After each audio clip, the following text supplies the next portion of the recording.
Hoy vamos a hablar de la conducta modelo del creyente. Si esta iglesia no es un modelo, no ganamos a nadie. Voy a decir lo siguiente y suena un poco extraño. Puedo saber mucha Biblia, puedo tener la cabeza caliente de teología, pero si no hay nada en mi corazón, no hay nada afuera para ganar a nadie. No es la elocuencia, no es mi conocimiento, es la pasión que hay en mi corazón cuando yo conozco a Cristo como Salvador personal y mi intención es presentar a Cristo. Saber quién murió en la cruz, quién es Jesús. Y el Corán, lo que tú dices es muy cierto, Jesús es nombrado en el Corán, pero no ha habido alguien que les pueda decir, ese es el camino, la verdad y la vida. Entonces vamos a hablar hoy en 1 de Tesalonicenses capítulo 5, vamos a estar allí. Y Pablo tenía esa preocupación, lo sabía. Pablo escribe esta carta, el apóstol Pablo, en el año 51 después de Cristo. Pablo está allí escribiendo y esta es una de sus primeras cartas que escribe el apóstol Pablo. Y es bueno saber, cuando leemos la Biblia, mirar el contexto, quién escribe la carta y cuál es la intención mayor de la carta, para entender cuando yo lo leo qué hay para mí. Ahí en 1 de Tesalonicenses, vayan por favor. Quien no conozca bien su Biblia está en el Nuevo Testamento ahí. Luego de Colosenses está 1 de Tesalonicenses. Si está perdido, está entre Génesis y Apocalipsis. Búsquelo ahí, no hay problema, no se pierde. Capítulo 5. Pablo tenía esa preocupación y quiero decirles que esta carta está escrita a creyentes. Es decir, esa carta viene hoy ¿para quién? Para la iglesia bautista de Fusagasugá, Sumapaz.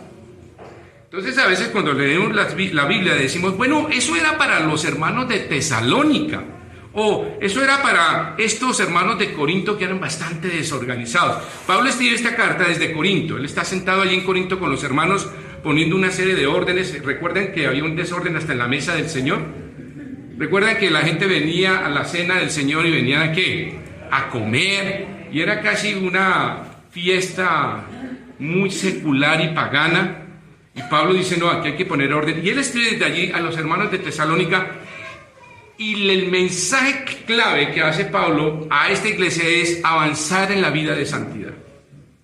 Entonces nosotros decimos, bueno, ya soy salvo, amén, ya estoy en la iglesia y creo que todo está hecho y pues está por sentado. No es cierto. Pablo en esta carta le está diciendo a los hermanos de Tesalónica, hay que avanzar. Hay que salir de esa niñez que tenemos dentro de la vida bíblica o cristiana y hay que avanzar a una santidad de modelo. Hay que ser modelo, hay que ser ejemplo, no hay otra manera de hacerlo. Si ustedes miran 1 Tesalonicenses capítulo 5, el capítulo 4, la Biblia hay que leerla, mucha atención, cuando dividen los capítulos no es porque se haya acabado el tema, simplemente se hizo para un orden mental y que usted pueda leerla. Pero usted tiene que pegar el capítulo 4 con el capítulo 5. Y el capítulo 4 habla de ¿qué? Del rapto de la iglesia. Un pequeño paréntesis. Muchas iglesias o denominaciones no creen en el rapto. Y hay una gran confusión, no voy a entrar en eso. Pero nosotros sí creemos en el rapto de la iglesia. ¿Por qué? Porque si usted lee todo el capítulo 4, está tan claro. Pablo lo escribe tan preciso que está diciendo, Cristo va a venir un día por su iglesia en las nubes y dice que los muertos en Cristo ¿qué?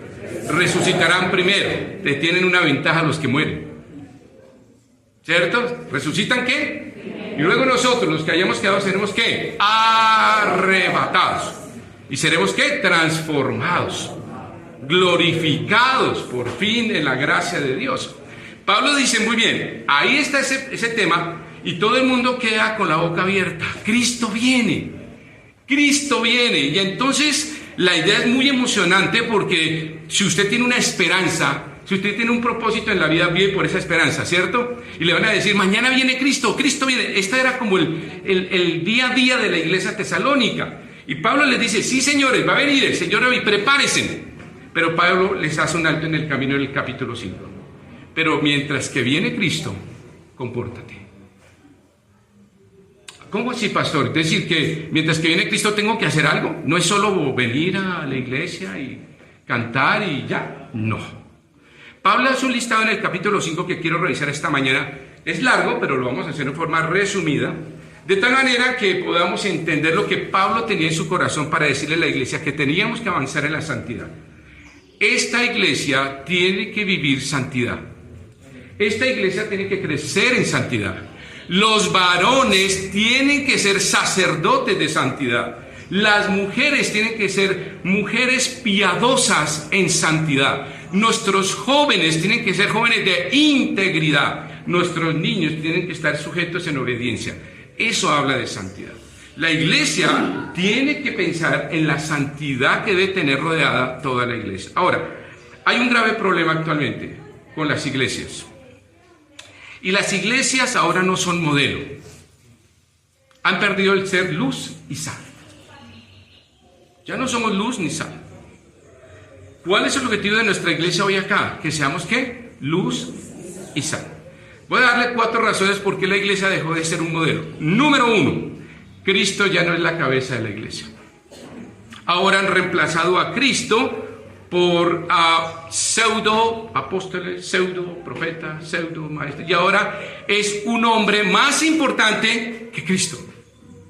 Y Cristo ya no es la cabeza, ya no es el centro de adoración y de autoridad. Entonces la iglesia comenzó a diluirse por ese problema. Hemos perdido el horizonte. ¿Qué dice Hebreos capítulo 12? Puesto los ojos en ¿quién? En Jesús. ¿El qué? El autor y consumador de nuestra fe. No son los hombres, no soy yo, no es el pastor Alejandro. Somos siervos que Dios por su gracia nos llamó y nos puso como pastores, como dice el apóstol Pablo a uno, los puso maestros, apóstoles, profetas. Pero el centro, la razón de ser de adoración y de autoridad se llama ¿quién? Cristo. Significa que esta iglesia tiene que ser cristocéntrica. Punto. Nadie más tiene que estar en esa adoración. La segunda razón es la Escritura. La Biblia es nuestro principio de fe y autoridad. Lo que no esté aquí no se debe hacer. La Biblia es eso. Ahora, ¿qué ha pasado con los púlpitos? La Escritura se cambió. La Biblia salió del púlpito y ahora hablamos de filosofía. Tú puedes, tú eres grande, tu fuerza, tu academia, tu experiencia motivacional. ¿De solo qué? Motivarnos. Y la Biblia salió del púlpito. Las Escrituras, y ahora estamos llenos de ¿qué? Filosofías. Y entramos a ver si somos reformados o somos contrarreformados o deformados, qué sé yo. Y entramos en esa, y la Biblia perdida, diluida. La Biblia, por esta iglesia tiene que ser bibliocéntrica. Bibliocéntrica. Por eso tenemos que leer la Biblia y entender que este es el pensamiento, la voluntad de Dios. Todo está aquí. Si usted me dice, pastor, ¿cómo quiero manejar mi hogar? Lea la Biblia. ¿Cómo crío a mis hijos? Lea la Biblia. ¿Cómo manejo mis finanzas? Lea la Biblia. ¿Cómo manejo mi vida espiritual? Lea la Biblia. ¿Cómo hago con mis negocios? Lea la Biblia. ¿Cómo pienso en mi futuro? Lea la Biblia. La Biblia es el manual perfecto que Dios hizo para que nuestras vidas le agraden en su voluntad. Entonces, nunca debe salir la Biblia del púlpito. Voy a decir algo complicado pero difícil. Cuando alguien esté sacando la Biblia de este púlpito, sáquenlo del púlpito. No tengan el mayor temor, sáquenlo. Cuando vengamos a hablar de filosofías y cosas personales y emociones y mis experiencias, y es que yo y arriba y abajo, y es que yo tengo el poder, y todo el que venga a mí yo lo toco y eso no es cierto. Eso no es cierto, son falsos maestros. El único que hace transformaciones de vida se llama Jesucristo. Nadie más. La tercera razón es el Espíritu Santo. Y resulta que a través del Espíritu Santo muchos han hecho de las iglesias grandes experiencias emocionales. Y el Espíritu Santo no son experiencias emocionales. El Espíritu Santo es vivir y andar en el Espíritu Santo. ¿Qué significa eso? Vivir en el Espíritu Santo es el Espíritu Santo es el vicario de Jesucristo en la tierra. Es el representante. De tal manera que el Espíritu Santo vive en cada creyente que le ha recibido. ¿Y qué pasa entonces ahí? Sencillamente usted tiene que andar en el Espíritu y estar lleno del Espíritu. Pero eso ¿qué tiene que ver? Tiene que ver en control y guía. Así de sencillo. No en experiencias, no en visiones. No es que, hermano, anoche el Señor me dio una visión y esto. Y yo le pregunto, hermano, ¿usted qué comió anoche? Le hizo daño. Ya no hay profecía, ¿sí sabía? Todo está escrito acá. Alguien me pregunta, pastor, ¿qué? ¿Podemos saber qué va a pasar en el futuro? Lea Apocalipsis, lea el libro de Daniel, ahí está todo. ¿Usted quiere saber qué va a pasar en el mundo? Aquí está, no tiene que ir a pseudoprofetas o cosas extrañas. Nuestra vida tiene que ser bibliocéntrica, cristocéntrica y controlada por el Espíritu Santo. Y la tercera razón que hemos perdido ser modelo como iglesia, porque nosotros hemos perdido el primer amor. Y ese primer amor tiene que ver en la pasión por las almas. Ese primer amor tiene que ver con la gran comisión. Ese primer amor tiene que ver con el amor con el prójimo, ¿sí? Y ese primer amor, entonces, muchas veces la iglesia, y suena, pastor Alejandro, qué pena, es un poquito fuerte hoy, pero la iglesia no puede ser un club. Entonces, este entra y este no entra. Entonces se sienta a la izquierda. ¿Quién es la hermana encargada de los tintos? Ya, ay, cita, muy bien. ¿Hay tinto hoy? Ay, Dios mío. Bautista que no tome tinto no es bautista. Y entonces resulta que no, a tal hermano, no, a ese no le demos tinto porque se vuelve un club. Cuidado. La iglesia es de Cristo. ¿Quién murió por la iglesia? Cristo. Nuestro primer amor es Cristo y nosotros tenemos que pensar que nuestro primer amor son las almas. Toda persona que pase por esa puerta debe ser recibida ¿con qué? Con amor. Con amor. Absolutamente todo. Nadie, Dios no hace excepción de personas. Pero resulta que en las iglesias ahora se busca un beneficio. Yo voy a esta iglesia porque eso me da estatus. O porque, alguna vez lo escuché de alguien, yo le preguntaba, ¿por qué vienes a la iglesia? Porque en la iglesia tengo oportunidades de negocios. Explícame eso. Claro, pastor, porque aquí yo sé que hay alguien que tiene una ferretería, el otro tiene allí, y yo les puedo vender y yo hago relaciones ahí. La iglesia no se hizo para eso, hermanos. Y quiero ser un poco hoy fuerte y rudo, pero quiero ser sincero con ustedes, de que la iglesia se ha llenado de eso, de un amor interesado. Voy a ver qué saco de la iglesia, voy a ver qué intereses hay ahí, y no vengo a decir, ¿quién necesita del amor de Cristo? ¿Qué hermano necesita? ¿Qué hermano está en necesidad? En nuestra iglesia tenemos una canasta de amor. Y mi anuncio es, hermano, no se les olvide traer la librita de amor. De alguien me preguntaba, me hizo la pregunta, pastor, y estamos en estrato 4 en Bogotá. Pastor, pero aquí en estrato 4 le dije, hermanos, la pobreza oculta existe. Y hay hermanos que se han acercado, pastor, mire, es que nadie sepa, pastor, pero no tengo para la semana. Venga, hermano. Y eso lo hago en privado, eso no es aquí. Al hermano le vamos a entregar el mercado. No. Vamos a mi oficina. Hermano, tome este mercadito y oremos. Que el Señor provea no solo esta semana, sino las siguientes. La iglesia tiene que tener ese primer amor, tiene que pensar en aquellos que necesitan. Entonces, estos 4 elementos han salido de las iglesias y ha sido reemplazado solamente por humanismo, filosofías, pretensiones. Yo quiero ser el más grande, yo quiero ser el primero, yo quiero el que me dé la palmadita, yo quiero ser reconocido. ¿Entienden, hermanos, que todos somos aquí qué? Siervos. ¿Qué dijo el Señor? Yo no he venido a qué, a ser servido, sino a qué, servir. Ejemplo, modelo. Estamos hablando de modelo. Jesucristo es el modelo perfecto de seguir en toda conducta y carácter del creyente. Muy bien, entonces vamos a entrar aquí a 1 Tesalonicenses y vamos a entrar ahí, vamos a revisarlo con esta pequeña introducción, entendiendo por qué Pablo tenía esa preocupación. Y Pablo le escribe a la iglesia de Tesalónica y dice, hermanos, ustedes son muy lindos, es una iglesia muy linda, pero tenemos que avanzar en santidad, en compromisos de iglesia. No podemos ser una iglesia simplemente cómoda, nos tomamos el tinto, todos nos saludamos y todos felices. Tenemos unos desafíos. Y Pablo escribe un listado bastante largo, pero es un listado que nos llama la atención a tener una conducta modelo del creyente. Empecemos con el capítulo 5, por favor. Ahí, pero antes de entrar ahí, ¿en qué debo ser? La pregunta que vamos a contestar de acuerdo a esto que vamos a leer. ¿En qué debo ser ejemplo o modelo para otros? Y la pregunta es, ¿todos tenemos que ser modelos? Sí. ¿Todo creyente tiene que ser modelo en conducta, en carácter y en santidad? Sí. No hay otra razón. ¿Quién nos dio ejemplo de eso? Vayan por favor a 1 Corintios capítulo 11. Como Pablo escribe esta carta, Pablo también escribe la carta de Corinto, y aquí en 1 Corintios dice algo maravilloso. Sed imitadores de mí, así como yo de qué. Bueno, entonces, miren lo que dice aquí Pablo.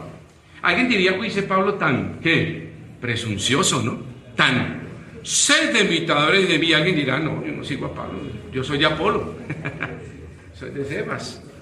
Pero Pablo, en una forma de sabiduría, porque es inspirada por Dios, le dice, sed imitadores, así como yo, ¿qué? De Cristo. La referencia, ¿quién es al final? Cristo. Pero mucha atención a lo que les voy a decir. Generalmente yo me encuentro con hermanos y me dicen, pastor, no, es que yo soy humano, la carne es débil, más la de costilla y cerdo. Y yo, pastor, no, yo soy un pobre pecador y ya que a mí no me miren, pastor, y yo soy miserable. No, señores, eso no es lo que está diciendo Pablo. Pablo, ¿qué está diciendo? Mírame, mírame. Significa que Pablo tenía que un compromiso de modelar conducta. ¿Eso quiere decir que todos tenemos un compromiso de modular conducta? Sí o sí, no hay otra razón. Pablo dice, sed imitadores de mí, mire mi conducta, mire cómo me he comportado, miren cuando estuve en la cárcel allá en la cárcel de Filipo. ¿Recuerdan qué hizo Pablo cuando estaba allá lo último en la cárcel, metido allá en el cepo con Silas? ¿Qué estaban haciendo? ¿Lamentándose? Cantando y orando, y a medianoche lo saca y le dice el carcelero, ¿qué tengo que hacer para ser salvo? Y Pablo predica el evangelio más sencillo y contundente: cree en el Señor Jesucristo y serás salvo. Punto, no le ponga más. Y Pablo nos dice, sé imitadores, pero finalmente él dice, eso lo he logrado porque hay que mirar a quién, a Cristo. ¿Significa que yo tengo que tener un compromiso de modelaje en esta iglesia? Sí. Usted tiene que decirle a los jóvenes y a los niños, sed imitadores de mí. ¿Cuántos de ustedes pueden decirle eso a sus hijos? Pastor, se está metiendo en el rancho. Bueno, ¿cuántos de ustedes le pueden decir eso a su esposa? ¿Cuántos de ustedes le pueden decir eso a los chicos adolescentes de la iglesia? Sed imitadores de mí. Usted tiene que ser un inspirador para amar a Cristo. Eso es lo que está diciendo Pablo. Tiene que inspirar, tiene que llevarnos a esa convicción de que vale la pena amar a Cristo, vale la pena caminar con Cristo. Ahora, Pablo entra ahí en 1 Tesalonicenses capítulo 5 y comienza a darnos el listado. Quiero que si usted tiene, algunos hermanos veo que están tomando nota, o en su Biblia, con un esferito vaya diciendo, sí lo hago, no lo hago, no lo hago, sí lo hago, no lo hago. La Biblia está hecha para leer y para practicar. No para ponerla en la entrada de la puerta, en una, ¿cómo se llama esto? Un atril. Y en el Salmo 91, perdón que voy a decir esto, y no es para la buena suerte. Para que en mi casa no pase nada. Eso no funciona así, eso no dice la Biblia. La Biblia no dice eso. Por eso, mucho cuidado cuando estamos manejando la Biblia a mi manera y en mi beneficio. La Biblia se debe interpretar literalmente, gramaticalmente, históricamente, tal como está ahí. No la saca de contexto, sino hace un pretexto y hace una secta inmediatamente. Ahora miren lo que dice el capítulo, vamos a comenzar en el capítulo 11. Dice, por lo cual, animaos unos a otros y ¿qué? Y edificaos ¿qué? Unos a otros, así como que lo hacéis. Primera tarea que tenemos, animar y edificar.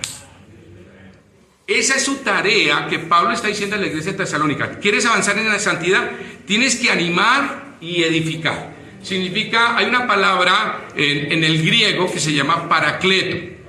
el Paracleto, o en el latín Paraclito, si a algunos les gusta la historia, el Paracleto era una voz en el ejército romano. Y resulta que los ejércitos romanos siempre en sus formaciones andaban cada hombre hombro con hombro, cada uno con su espada y su escudo. Definitivamente que eran formaciones casi impenetrables. Pero cuando alguno caía herido, para que la formación no se rompiera y no se rompiera el avance o la defensa, este hombre herido decía: ¡Paracleto! ¡Paracleto! Y los dos hombres que estaban al lado metían su mano debajo de sus axilas, lo levantaban y seguían en la formación. Pablo está diciendo, eso es animar y edificar. ¿Estamos siendo paracletos? O al contrario, el hermano se cae y le digo: muere, muere, muere. Somos especialistas en acabar con la vida de nuestros creyentes heridos, ¿sí sabía? No hay ejército que mate a sus heridos o esto, pero el único es los creyentes. Un hermano necesita ayuda y ¿qué hacemos? Lo abandonamos en el campo de batalla. Pablo está diciendo, animaos y edificar. Seamos que hoy paracletos. No abandonemos a nadie en sus momentos más difíciles de la vida. No seamos ajenos. Vuelvo y digo, no se vuelve esto un club. Yo vengo, canto, escucho, me dan tinto, me siento feliz, todos me saludan y me voy. Y el hermano que está herido, el hermano que está en necesidad, soy verdaderamente un paracleto. Y Pablo dice, ¿quieres avanzar en tu vida de modelo? Tienes que ser un paracleto. Tú no puedes dejar a los heridos en la iglesia. Segundo, versículos 12 y 13. Os rogamos, hermanos, que reconozcáis a los que trabajan, ¿en dónde? Entre vosotros, y os presiden el Señor y os ¿qué? Amonestan. Wow, aquí vamos a entrar algo bien interesante. Pablo dice, hay que reconocer a los que trabajan en la obra, que os presiden, os amonestan y nos instruyen en la palabra. ¿Qué significa eso? Pablo está diciendo, aquellos que son pastores dentro de la iglesia, usted tiene que apreciarlo, tiene que respetarlo. Pastor, ¿usted está diciendo eso porque es pastor y está el pastor Alejandro? No, porque la Biblia lo dice. Sujetados a vuestros pastores. Y luego dice, eso es respetar. Y voy a decir algo muy interesante. Reconocer el trabajo de un pastor es sonreírle. Sonríale al pastor Alejandro. Regálenle una sonrisita, vayan. Mírenlo, mírenlo. Sonreírle. Animarlo. Eso es reconocer el trabajo en la obra. Sí, yo sé que no es por presunción, pero el pastor es un ser humano que necesita ánimo. Es un ser que llora como ustedes, que sufre como ustedes, que tiene una familia como ustedes, que tiene también un desafío como ustedes en la vida, pero que él tiene una carga adicional, es pastor de una grey.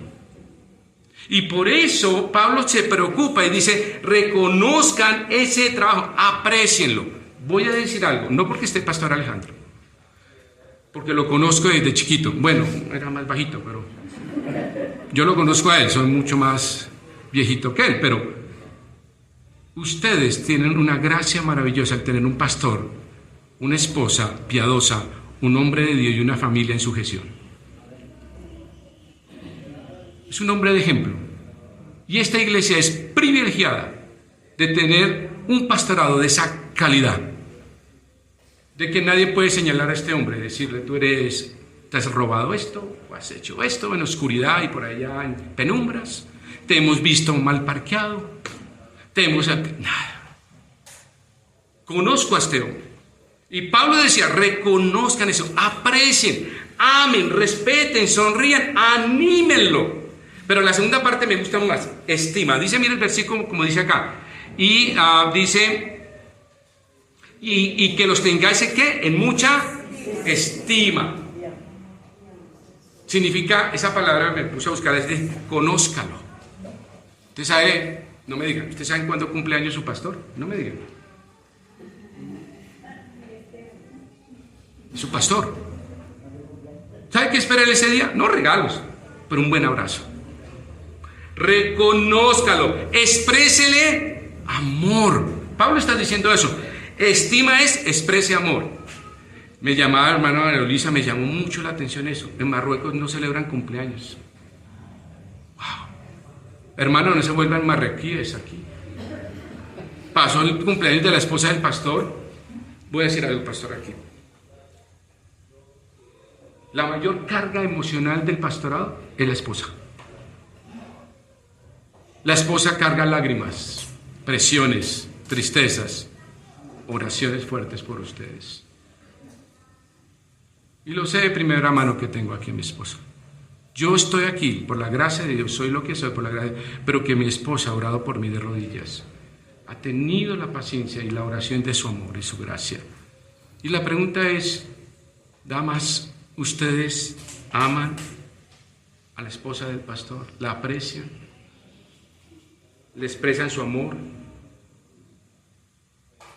¿Reconocen ese liderazgo? Ustedes son privilegiados al tener una familia de esta calidad, humana y espiritual. Y voy a decir algo, no la pierdan. No la pierdan. Pastores, con todo el cariño, hay así, verdaderos, pocos. Porque siempre vendrán como con un interés o económico o de poder. Hermanos, si ustedes entran allí, entran de rodillas y me saludan, porque yo soy aquí el pastor. Ustedes tienen un pastor de una gracia y una esposa maravillosa. Lo digo porque los conozco desde niños, yo los conocí a ellos desde la iglesia del Tunal. Con Natividad ya nos conocimos. Yo he estado a la distancia viendo su ministerio en Fusa, yo vi aquí de primera mano. Y me detengo un poquito acá porque quiero decirles que no pierdan lo que Dios les ha regalado por gracia. Aprécienlo, ámenlos, cuídenlos, anímenlos, apóyenlos. Sigamos avanzando. Entonces póngale un chulito si usted ya lo está cumpliendo. Versículo 14. También os rogamos, ahora me gusta esa palabra rogar. Pablo dice que os ruego. En Romanos capítulo 12 dice lo mismo. ¿Recuerda qué dice Romanos capítulo 12? Hermanos míos, ¿qué dice? Os ruego. Parece que fuera españolete, ¿no? Os ruego, hermanos.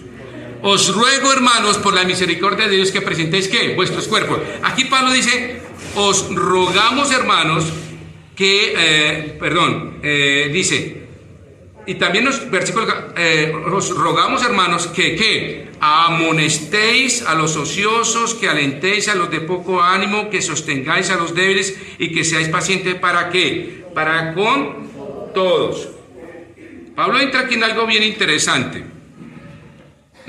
¿La iglesia bautista de Sumapaz es perfecta? No. ¿Tendrá dificultades y defectos? Sí. Pero Pablo nos desafía a que eso lo llevemos a una santidad en gracia. Y él dice, Pablo, amonestar. La iglesia, y Pastor Alejandro, necesita ser amonestada. No regañada, sino desafiada. La idea es que no salgan por ahí, yo les dé el látigo y todos salgan aquí, y pastor medio duro, sino desafiadas a lo que dice la Biblia para sus vidas. Dice, amonestar es advertir y corregir. La iglesia tiene que amonestar cuando algo está, una luz amarillita se prende por ahí, y el pastor y los hermanos, pastor, toca amonestar. Porque si no, esa luz amarilla se puede convertir en una luz ¿qué? Roja. Y cuando entra en roja, Satanás entra y hace el daño que corresponde. Lo segundo dice alentar. Esa palabra alentar significa sacar a todos aquellos que tienen temor y dudas. Temor y dudas. Aquellos que son niños en la fe y aún dicen, pastor, es que allí me dijeron esto y aquello. Nosotros tenemos que alentarlos y decirles, ven a la iglesia. Ven, tomas el curso de discipulado que tenemos aquí, que te lo vamos a dar, ¿qué? Gratis. Ven y trabajas con nosotros, ven con el pastor, ven con hermanos maduros en la fe. Eso es alentar, sacar de temor y dudas. Y luego dice sostener. Sostener es sostener al débil moral, espiritual y emocionalmente. Tenemos que sostener a estos hermanos. Y lo tercero es pacientes. ¿Por qué pacientes? ¿Cuánto tiempo Cristo te esperó para la salvación? ¿Cuánto tenemos que esperar a un hermano para alentar, animar y restaurar? El tiempo que sea necesario. El tiempo que sea necesario. Si ese hermano sigue en debilidad, sigue temeroso, sigue intermitente llegando a la iglesia, ¿qué tengo que hacer? Llamarlo todos los sábados en la tarde y decirle, hermano, mañana te espero en la iglesia. Y el hermano dice, hermano, llevas 15 años diciéndome lo mismo, hasta que Cristo vuelva. Yo lo voy a hacer hasta que Cristo vuelva y te voy a animar porque necesito que estés conmigo. Eso es paciencia. Veamos el versículo 15. Versículo 15 dice, mirad que ninguno pague a otro mal por mal. ¿Sí? Antes y siempre lo bueno, lo unos para con los otros y para qué, con todos. Habla de perdón y bondad. Hermanos, ¿algún hermano le va a ofender en la iglesia? Claro, va a pasar. A veces muchos hermanos llegan a la iglesia y quieren encontrar iglesias perfectas. No las hay. Y yo le digo, hermano, pues si vas a buscar una iglesia perfecta, no vayas porque tú la vas a volver, ¿qué? Imperfecta. Nosotros necesitamos entender que va a haber luchas entre nosotros, dificultades, claro. Puede ser que la hermana hoy que le da el tinto le dé azúcar y dice, esa hermana me dio sin azúcar.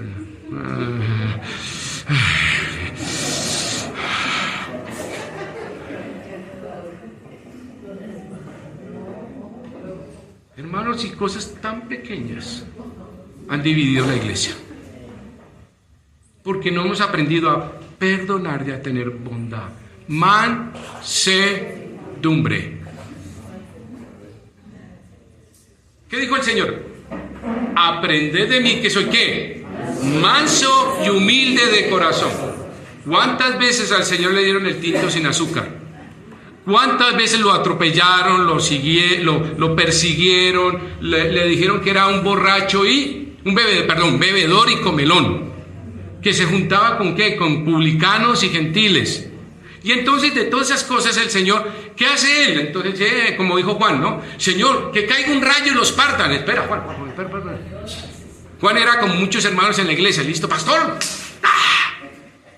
Y el Señor dijo, espera, Juan, ten calma. Porque yo he venido a traer ¿qué? Misericordia, amor y perdón. Maravilloso eso.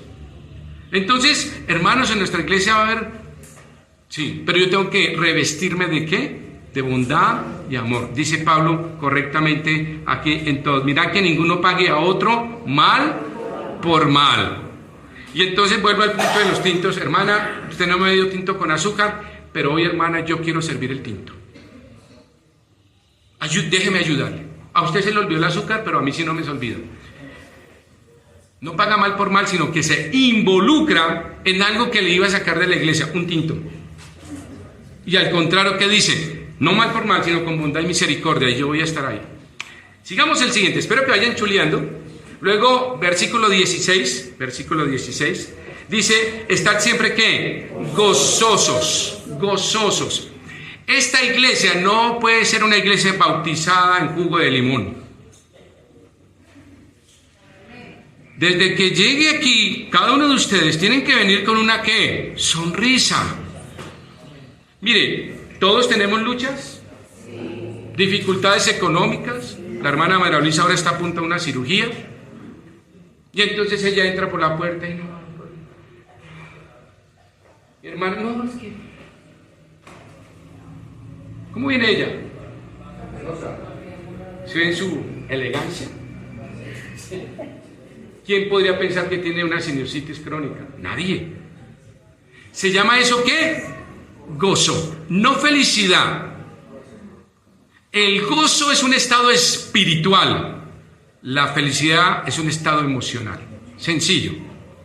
Usted cumple años y le traen un ponqué. ¿Usted está qué? Feliz.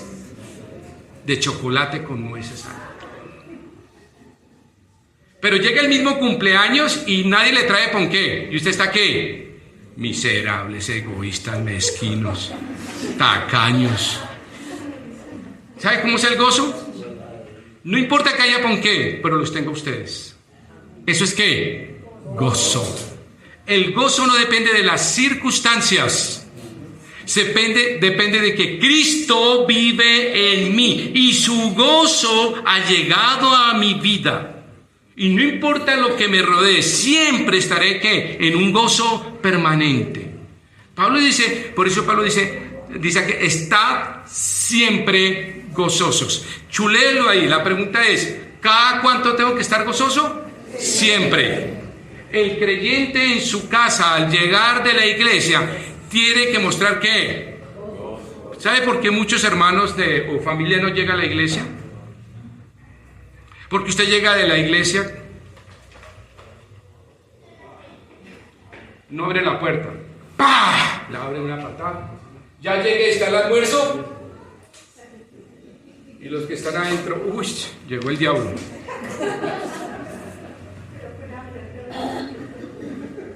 Llegó el diablo con hambre.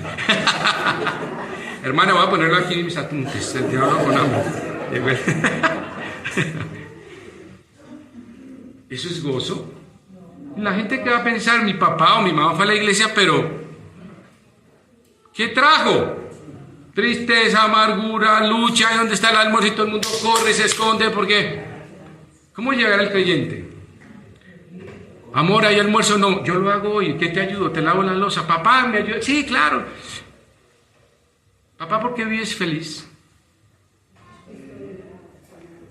Papá, ¿por qué estás tan feliz y sabemos que tenemos a mi hermano enfermo o tenemos esta dificultad o mañana no hay para pagar la luz?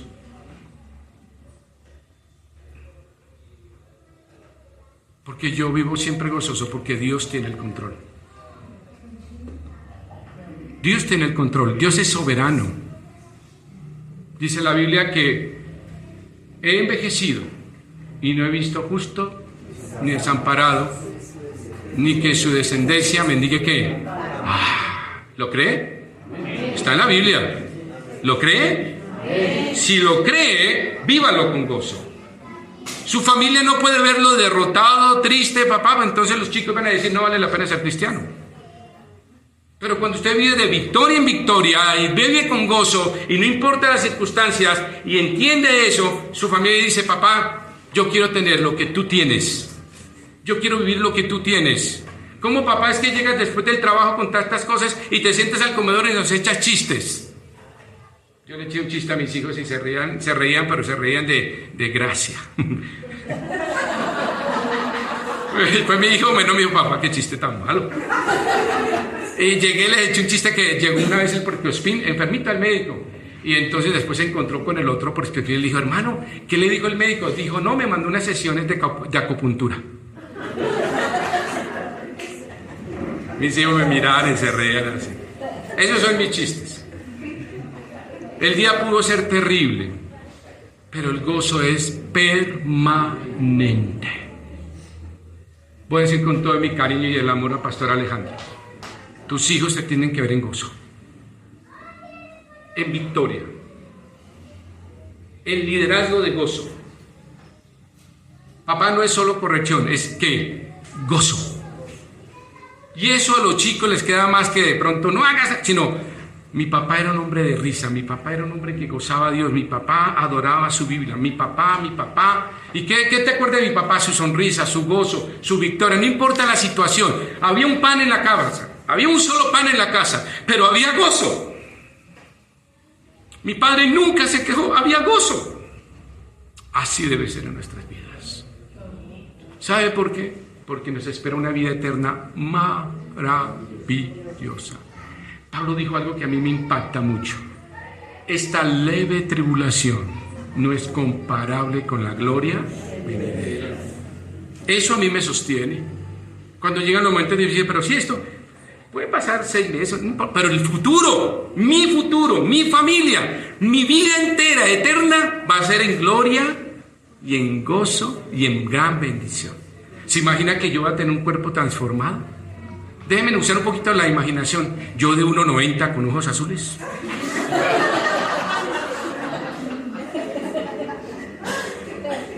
es imaginación espiritual, permítame. Pero mayor, que pueda ser transportado y pasar las paredes y cuerpo de gloria, dice que vamos a tener un cuerpo incorruptible. Eso es imaginación espiritual, eso no está en la Biblia. Déjenme solo tener un poquito de imaginación espiritual.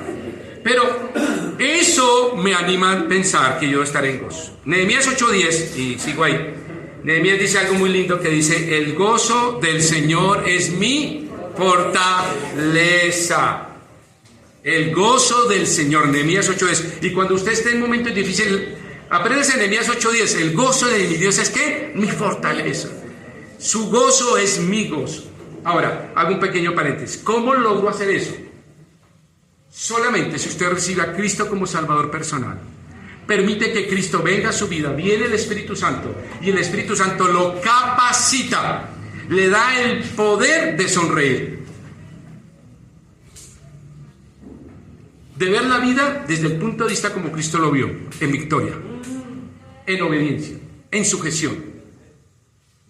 Usted no puede sonreír, dice: pastor, a mí, yo decía ayer a las parejas, no, pastor, yo en mi casa nunca me enseñaron a sonreír.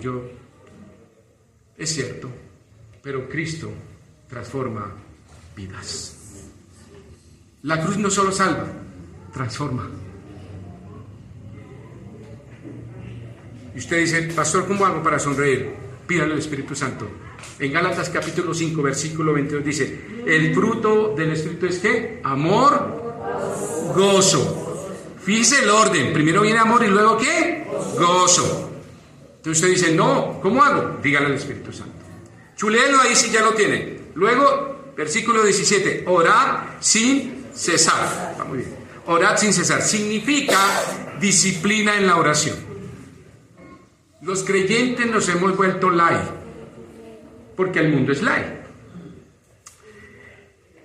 Sermones cortos, suavecitos, motivacionales, es decir, que de motivación. Muchos de los mensajes ahora es: Dios te va a bendecir, siembra, resiembra, contra resiembra, lleva, te va a dar esto, aquello, te va a dar carro, casa, beca, Él te soluciona todo. Eso no lo dice la Biblia. ¿Qué dice el Señor? El que quiere venir en pos de mí, ¿qué dice? Yo quiero una casa, yo quiero una finca, yo quiero un carro, ¿qué dice la Biblia? No es yo, sino ahora: Señor, ¿qué quieres que yo haga? Hermano, le dice, eso creo que fue la pregunta de él: Señor, ¿qué quieres que yo haga? ¿Qué te dijo? Marruecos, impensable. ¿Un país musulmán? ¿Y a qué? Antes no perdiste la cabeza. Bueno, de pronto perdiste la cabeza en otras cosas, pero no la cabeza física. Y uno se pone a pensar, bueno, y entonces,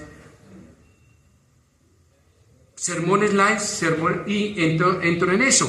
Los sermones, ahora entonces le dicen: pastor, no tan largo. ¿Y cuánto dura un partido de fútbol? Y es la final con alargue de 15 y 15, y nos vamos a los penaltis. ¿Cuánto es?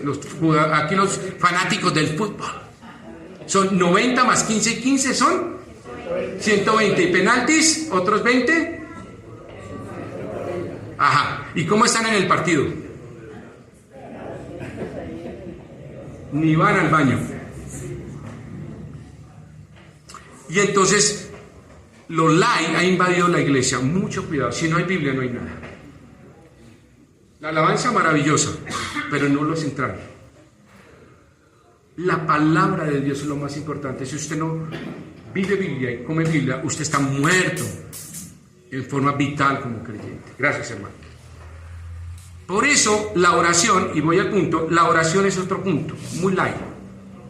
Pablo dice: orar sin cesar, significa tener una disciplina de oración.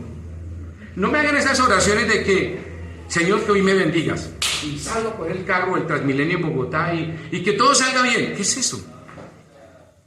¿Qué es esa oración? Eso es una oración egocéntrica, egoísta, y que no llegó por ahí el techo de la casa. Cuando Pablo dice orad sin cesar, significa, habla de disciplina, sin cansancio, todos los días, a lo largo del día. ¿Me entiende? ¿Comprende eso?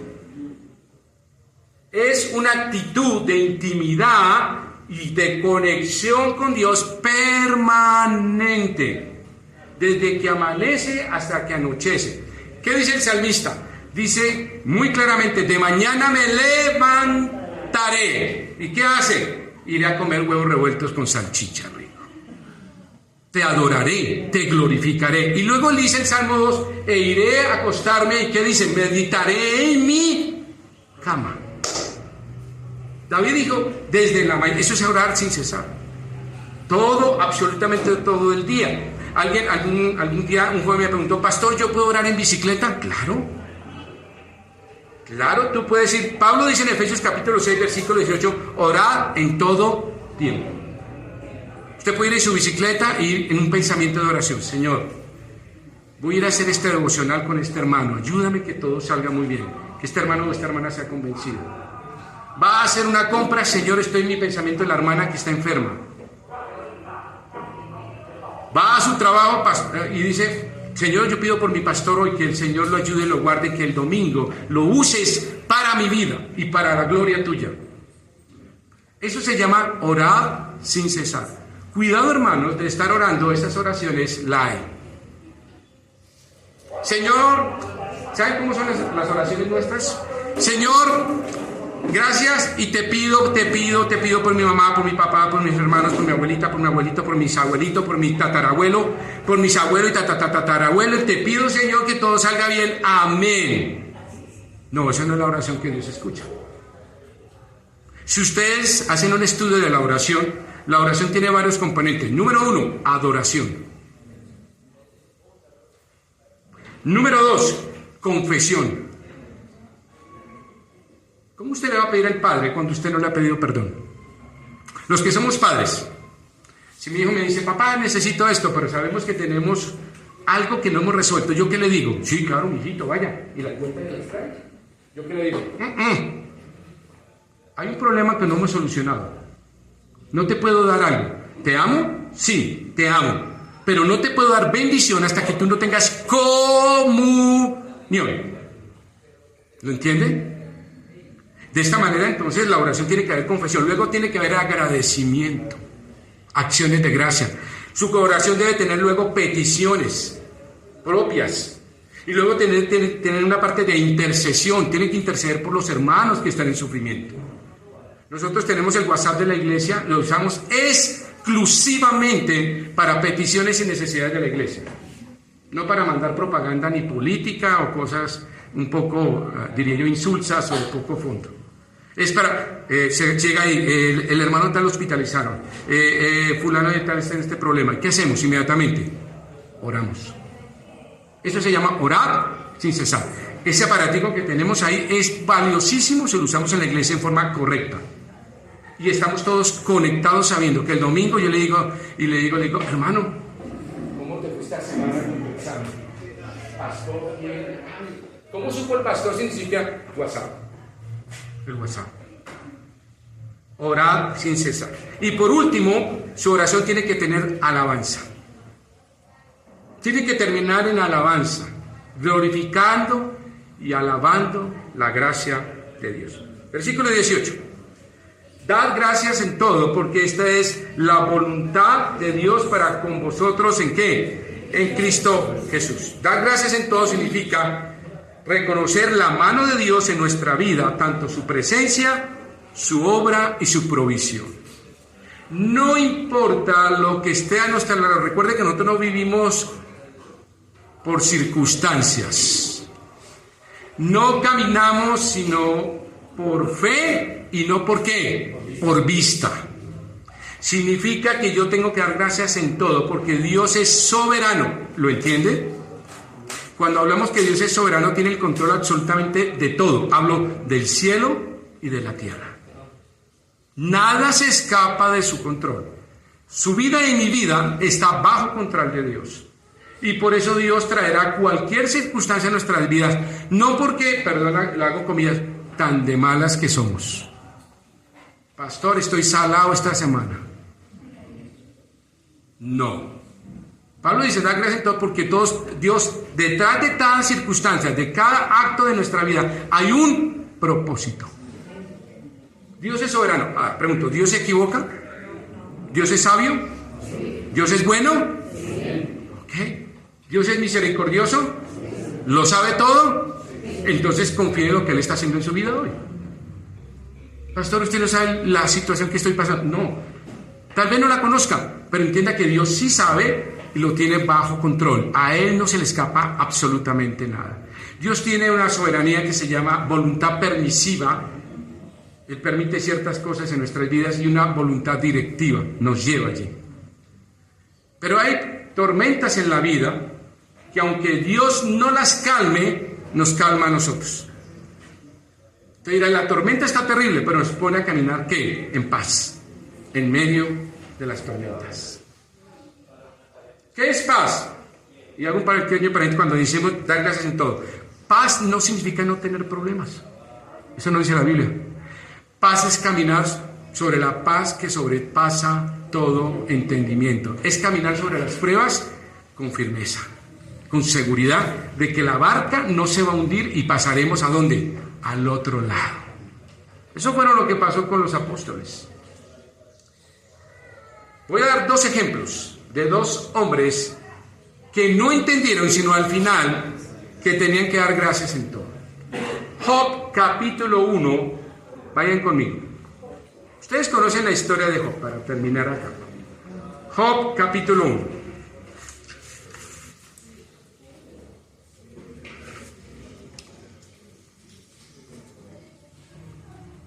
Job, un hombre justo, ¿sí o no? Sí. ¿Buen padre? Sí. ¿Intercedía por sus hijos? Ok. ¿Tenía una buena esposa y era un buen esposo? Sí. ¿Era un hombre que encontró la gracia de Dios? Sí, claro que sí.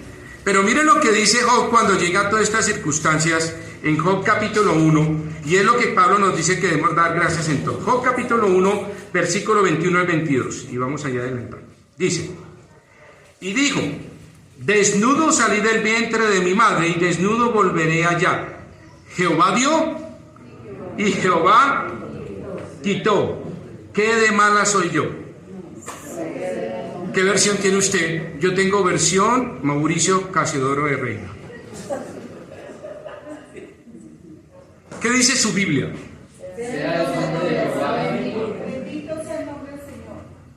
¿Qué dice Pablo? Dar gracias en todo. Señor, no es justo, yo voy a la iglesia, ayudo al pastor, reparto los tintos. ¿Sí? Tranquila, yo tengo el control, yo sé por qué tengo esto en tu vida. Simplemente espera en fe, porque Dios nunca, nunca se equivoca. Porque es Dios. Y este hombre dice, bendito sea el nombre de Jehová. ¿Tuvo riquezas? ¿Fue un hombre muy rico? Muy rico, poderoso, admirado, tenía grandes amigos. Después esos amigos vinieron y le dieron palo al pobre. Pero Job, más adelante dice, así Jehová me matare, no demandaré nada de él. No lo voy a decir, Señor. Si Dios me quita la vida, quitarla. Sí, Job dijo, no importa. Porque sus ojos, su ciudadanía no estaba en este mundo. ¿Estaba ¿dónde? En el cielo. El hombre le dijo, no me importa eso. Eso es dar gracias en todo. ¿Está dispuesto a hacerlo esta mañana? Que así sea. Y el último, José. Génesis 50:20 es un impresionante versículo. Si usted nunca lo ha leído, en Génesis capítulo 50, les voy a decir algo ahí rápidamente. Génesis capítulo 50, han pasado casi 33 años, 30 va un poquito más largo. Y en Génesis capítulo aparece José al final de su vida. Génesis 50, ya voy llegando, 50:20. Y rápidamente, mire, han pasado 17 años más o menos, de Guatemala a Guatepeor. Lo venden, lo ponen en una cisterna primero, lo venden, llega a Egipto y lo esclavizan, y de ahí pasa a la cárcel. Y de la cárcel resuelve un problema de dos hombres y le dice, acuérdate de mí. ¿Sabe cuántos años pasaron? 3 años y lo olvidaron. Lea todo Génesis en la parte de José y en ningún lado dice José, qué de malas, qué despropósito, qué Dios tan injusto. Y yo aquí manteniendo mi integridad ante la esposa de Potifar, pagando una pena que no es justa, porque José fue enviado a la cárcel injustamente. Fue vendido en forma injustamente por envidia. Y este hombre tenía todo el derecho, como usted y yo, es decir hoy, Dios, yo te sirvo, yo te amo, yo voy a la iglesia, ofrendo, sirvo. Dios, ¿por qué? José nunca dijo eso. ¿Sabe qué dijo al final? Después de 17 años, léanlo conmigo, me impresiona, me conmueve versículo 20. Ahora pues, entiendo. No tengáis miedo, yo sustentaré a vosotros y a vuestros hijos. Versículo 20, me pasé al otro. Vosotros pensasteis, versículo 20, mal contra mí. Mas Dios lo encaminó a bien para hacer lo que vemos hoy, para mantener en vida a mucho pueblo. Hermano, 17 años después, José entendió, Dios tenía un propósito perfecto. Hoy entiendo por qué tenía que estar acá, para salvar a tu pueblo amado. ¿Entiende por qué está en esta situación hoy? No, pastor, no lo entiendo. Yo tampoco se lo puedo decir. Pero lo que le puedo decir, que Dios obra para bien en todo, a sus hijos que aman. No lo dude como José, no claudique. José fue alguien que estuvo, ¿qué? Firme, ahí, sin claudicar. Sigamos leyendo el último, por favor. Y terminamos. Versículo 19 de 1 Tesalonicenses. No apaguéis el espíritu. Muy bien. Regálenme 7 minuticos y terminamos. No apaguéis el espíritu. ¿Por qué Pablo dice esto tan importante en 1 Tesalonicenses? Porque nos han vendido la idea que el pensar que tener el espíritu son emociones, y no son emociones. 1 Tesalonicenses es vida en el espíritu. Cuando dice no apagar el espíritu significa no lo ignore, no lo resista. Porque el Espíritu Santo es el que te guía y te da la sabiduría para vivir en este mundo. Significa que debes seguir sus instrucciones. Eso es lo que llamamos nosotros el seguir el Espíritu Santo o no apagarlo. Es como un radio. Usted tiene un radio, ¿cierto? Y el radio le dice, mira, tienes que levantarte en la mañana. ¿Y usted qué hace con el radio? ¡Qué fastidio! Lo apaga. No sigue la instrucción y lo deja ahí. Pero su vida queda sin una guía, sin una instrucción correcta. Lo mismo Pablo está diciendo, no apaguen el espíritu, no ignoren su instrucción. Y luego lo podría unir con no contristéis al Espíritu Santo que dice Efesios 4:30. No lo contristéis significa que el pecado, su pecado, constricta al Espíritu Santo. ¿Qué pasa en esas situaciones? Que cuando usted apaga el espíritu y lo constriñe, es decir, lo entristece, usted pierde poder en su vida. ¿Y sabe quién viene? Satanás inmediatamente. Y viene a luchar y a meterse en su vida y a hacer de todo lo que sea necesario para matar, robar y destruir su vida. ¿Cuál es nuestra defensa? El Espíritu Santo. Por eso dice, no lo apaguen. Pablo dice, con todos ruego, hermanos, no apaguen, no lo ignoren, vivan en esa vida espiritual tan maravillosa. El Espíritu Santo te capacita. ¿Cuáles son los frutos del Espíritu? Gálatas 5, amor, gozo, paz, paciencia, benignidad, bondad, fe, mansedumbre, templanza. Y contra tales cosas, ¿qué? Es la mayor fuerza que puede tener un creyente. Entonces Pablo está preocupado, no apaguen el espíritu.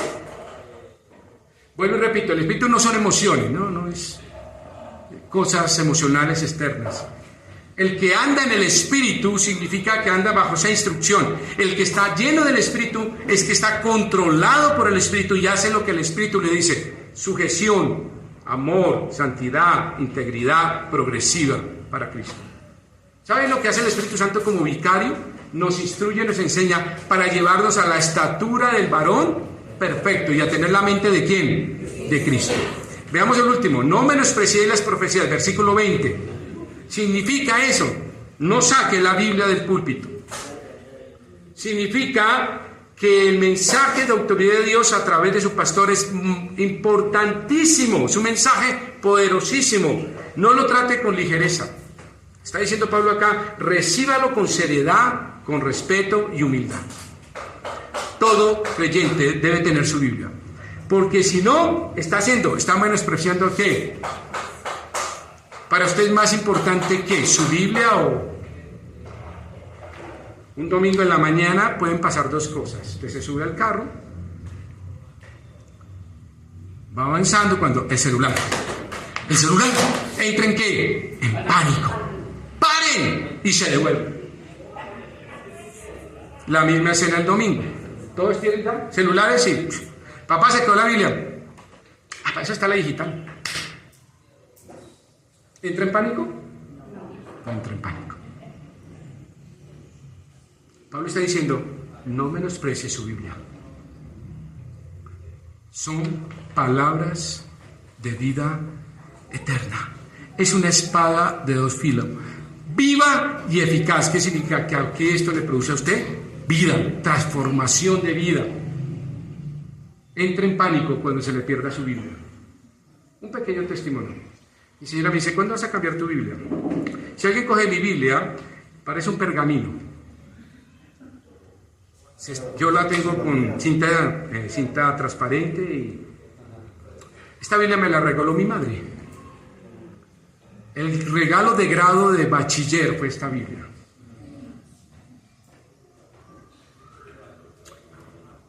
Y es la Biblia con la cual yo me ordené como pastor.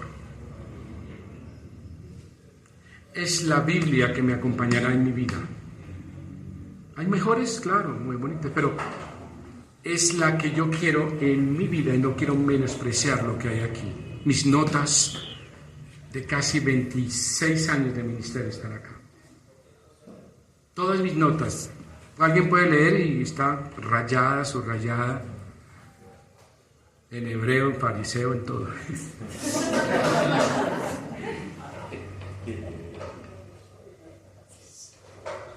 Yo debo amar mi Biblia, no puedo menospreciar la palabra de Dios. Son palabras de vida eterna.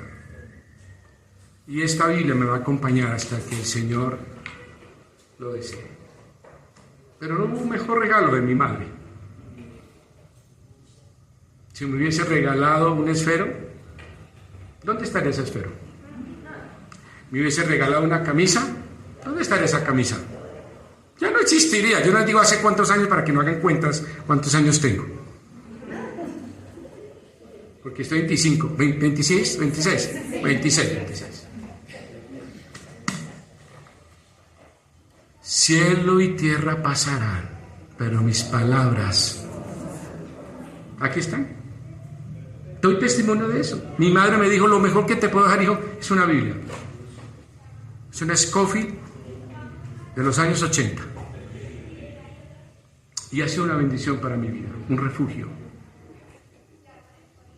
La palabra escrita de la Biblia es la palabra de Dios. Contiene todo su amor, su gracia y su voluntad en nuestras vidas. No la menosprecies. Pablo dice, no la dejes de lado. Es lo más precioso que puedes tener. En los momentos más oscuros de mi vida, en los momentos más tristes y profundos, su palabra ha estado conmigo. Su palabra ha sido aliento de vida. Y veamos el último.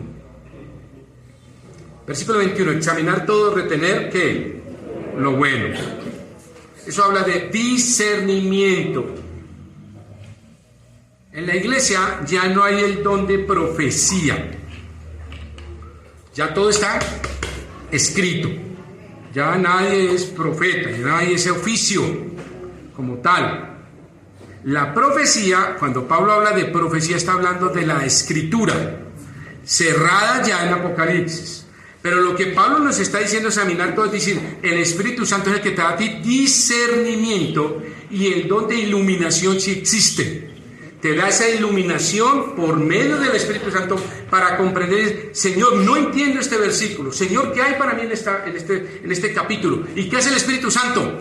Dice que el Espíritu Santo vino ¿qué? No solo a consolarnos, sino ¿qué? A enseñarnos. ¿Quién es el mejor maestro? El Espíritu Santo. No el pastor Alejandro y yo. Quien les habla hoy es ¿quién? El Espíritu Santo.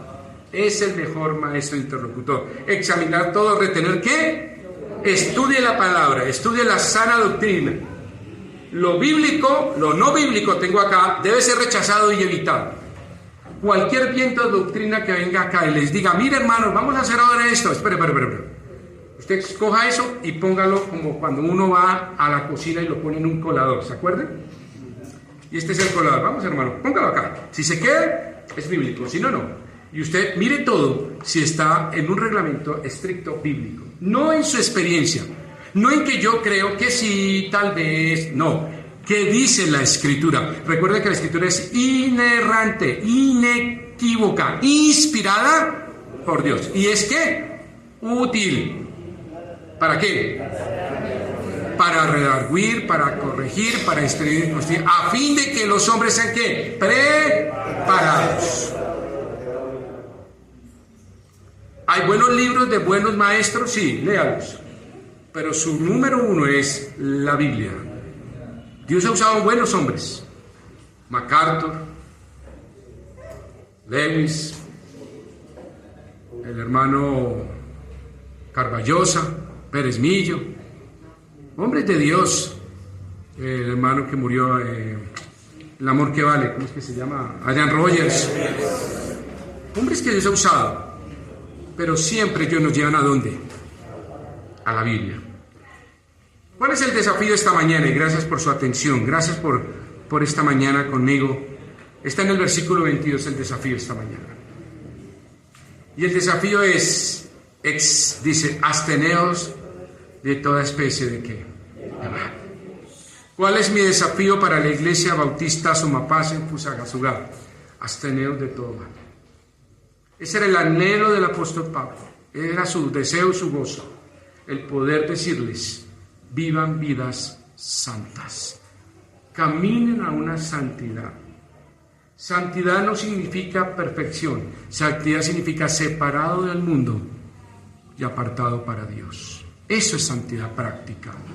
Que Dios nos ayude en esta mañana a entender y comprender lo que Dios quiere. Allí con sus ojos cerrados, con su cabeza inclinada, quiero solo hacer una pregunta. Si usted nos visita por primera vez en la iglesia, y usted ha dicho, pastor, usted ha dicho tantas cosas y ha sido un mundo de información para mí, pero yo quisiera que todo eso que usted habló a través de la Biblia fuera realidad en mi vida.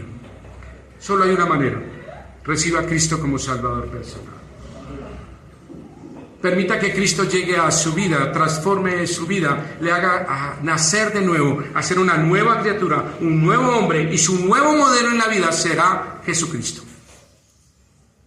Y podrá caminar confiadamente, mirando a Cristo, sus pisadas, su carácter y su vida. Si usted quiere recibir a Cristo como Salvador personal, haga esta oración conmigo, en voz baja, mentalmente, nadie mirando a nadie. La oración que voy a hacer no salva, pero es un paso para que usted desarrolle lo que se llama creer. Dios lo hizo todo en la cruz, pero el hombre tiene una responsabilidad. Cree en el Señor Jesucristo y será salvo. Tenemos que creer.